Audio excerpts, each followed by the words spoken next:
Jesus, hoje é quarta-feira. Tem alguém cansado, desanimado, que parou nesse vídeo sem saber por quê. Me entrega um versículo para essa pessoa agora. Sim, meu filho.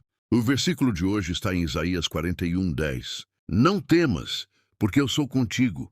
Não te assombres, porque eu sou o teu Deus. Que palavra forte. Jesus, essa pessoa precisava ouvir isso. Mesmo no meio da semana, Deus está com ela e não vai deixá-la cair. Jesus, ora por quem está assistindo agora. Vamos orar.